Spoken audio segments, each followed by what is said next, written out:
Both of these teams trying to snap mini skids and get back on track today. And a big missing piece today in that starting five is Kayla Blackshear, who would be starting, has started every game. Pull-up rattles around and down for Kara Dunn, who will need to have a big day today. Kelly, you're already seeing Georgia Tech slow down the pace a little bit here against a Florida State team that wants to run. You think this tempo could suit them better? Florida State's one of the fastest teams in the country. But if you don't make it a slower game, I think that was well done by Georgia Tech.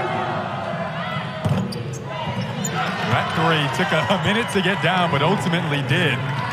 She knows FSU, their confidence isn't as high as it's been recently because of the three-game skid. So they want to punch them early, see if they can hurt that confidence. The speed of Omaria Gordon out in transition off a tip. I like the nickname, OMG. So good, right? So good. Juan Arenaz with a nice feed down low to a cutting Dunn. Kara Dunn in more positions where she can cut to the rim like that. Says she's the best cutter on the team, which to me means high basketball IQ, knows where her teammates can find her. Ball back into the hands of Latson in Florida State. Timpson was calling for it. Latson took it instead and got an and one. Go to the rim. That is your best offense most of the time if you're Florida State. So that's something that Georgia Tech will have to overcome. Probably not the worst matchup to not have a post player, considering FSU loves to play four guards around Michaela Timpson. First halves have been a strong suit for Florida State when they've been good this year, but haven't gotten off to fast starts lately during this losing streak. Great defense right there on Latson. Again, Georgia Tech, similar to what Duke did, using their length on Ta'Niya Latson. And what a board by Kara Dunn. 9-point jump from last season as a freshman. Put in a lot of work in the offseason. There's the drive from Bujetti that you like to see for the Seminoles. You have to be able to shoot, and you have to be very quick and able to get to the rim and have a quick first step. And not a lot of players possess both those qualities, but if you want to play at FSU, you got to have both. Laredo wears that guard on her elbow from an injury she suffered earlier this year. Is healthy now, though. Second effort for Florida State turns into yet another lead change in this opening quarter. Just an incredible mind. Gifted. I think that's the word. To speak 6 languages and then also cross someone up like she just did right there and kick it out to Omaria Gordon for 3. Perfect time. She knew that we were talking about it. That's great. She heard us. Nice extra touch feed to the corner, and Laredo answers right back to the spot. This game has been so back and forth. It feels like when one team does something, the other team. One of 3 different Spaniards on the Georgia Tech roster with the triple to get the Yellow Jackets back within 1, but all in glass at the opposite end there. Villegas. And they match each other, and this is what we've seen so far in this second. That is one of those intricate details of rebounding that is executed to perfection. Dunn, she's hit one of those earlier and got another one to go. In the offseason, was always in the gym, had a mindset shift. She's one of the best athletes that they've ever seen in their program, but you can tell she's worked a lot on her game. The pickpocket from Laredo and the finish for Tonie Morgan. The scouting report last year would not have indicated that she could do that. She's changed her game. And then Tonie Morgan out in transit. And Bujetti guarding Tonie Morgan. As you mentioned earlier, Jason, she generally guards the other team's best player. So watch that matchup. Johnson had time to set her feet, and the result is a made three.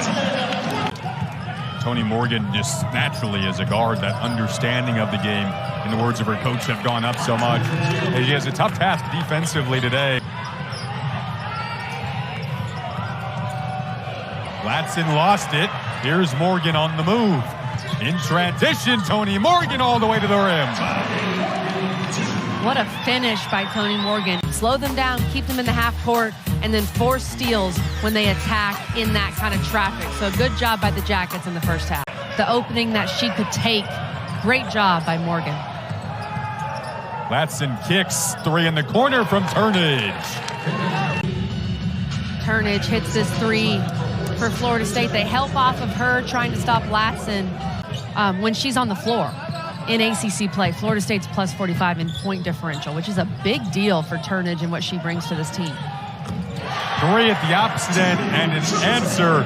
And then on the other end, it's Sydney Johnson, the fifth-year player transfer from Boston University. Play drawn up on the baseline there. Naredo cashed in on the jumper. Bajeti started to get going earlier, takes the three, and makes the three. You know what I love about Sarah Bajeti? Maybe the country. If she makes a three in your face, you're going to know it.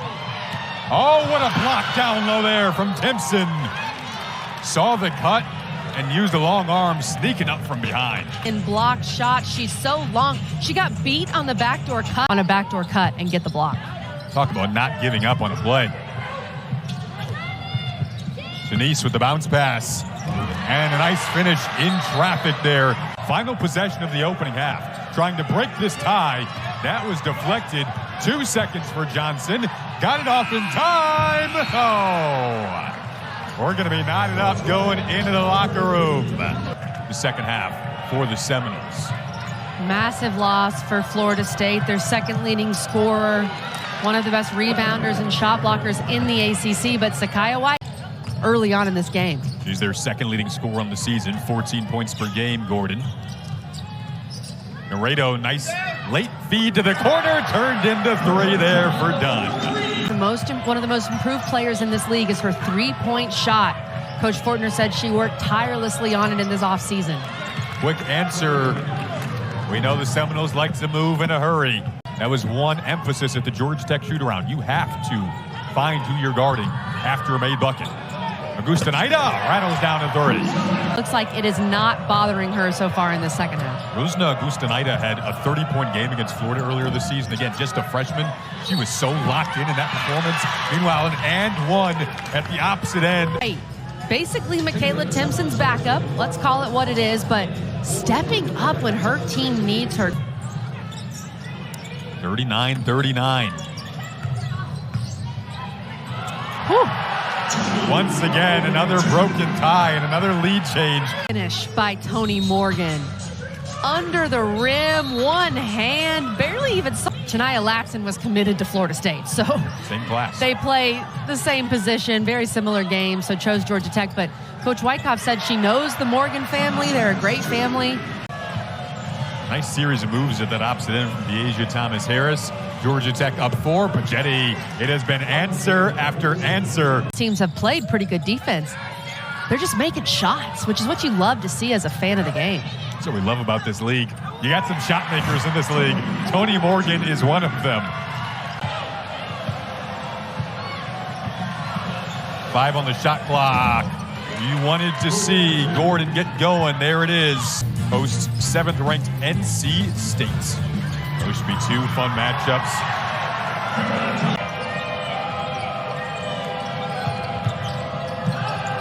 Quick drive, Bajeti back to a 2-point game. Florida State, she had 20 points in the first meeting. Blackshear had 22 in the first meeting. And right now it feels like, Kelly, it's getting easier as a result for Georgia Tech in the paint. The three, almost at all 3 levels. Almost all 3 levels, scoring around the rim, and specifically try to make her finish with her left around the rim. She's still very good, but not excellent like she is with her right. Augustinaida seems so much of her potential in this freshman year. She can be an X factor for this Georgia Tech team. They missed her when she was in foul trouble in the first half. That's what Florida State had missed over the last few possessions. They wanted to take it in there, got a little overambitious, 2-on-1 the other way. Oh, what an interception there from Latson. Now back to the way, takes it herself, drops it off, and Timpson finishes. Rebound from Bonner. And now Florida State can get set up. Oh, another nice drive, and this time an easier finish from Latson. Using that screen, and it is so difficult to guard Latson when you're not sure if she's going to use the screen left or right. That would have been a huge 3 for FSU. Missed opportunity. Augustinaida was blocked. Still 2 seconds. Don't get the shot off, and it'll be a 4-point game. Even higher in conference play. And just a sophomore. She's only a sophomore for this team, as is Tonie Morgan. What a fade there. Neither team's been near the bonus in any quarter so far, but that's 2 quick fouls on FSU in this 4th quarter, so keep an eye on that. Latson coming right at you. It's like a blur in transition. You know it's coming, but you can't stop it. And you know she wants to get to the rim, and you can't stop her from getting to the rim. Ball movement's been good on this possession for Georgia Tech, and it turned into 2 for Laredo. I respect that choice, but I also think you miss out on a lot. You do. It's a life that's well lived. Meanwhile, it's been a life well lived in the lane. This is going to be a fun matchup. Morgan and Bajeti in this fourth quarter. Bajeti with a good defense there. She typically locks down opponents' high scores. Latson cruising and finishing. Florida State back in front. Finish from Ta'Niya Latson. This is so difficult with the left. Throughout the course of a season, it's how you weather those storms. On the road, never easy to win. That looks pretty easy down low for Tucker.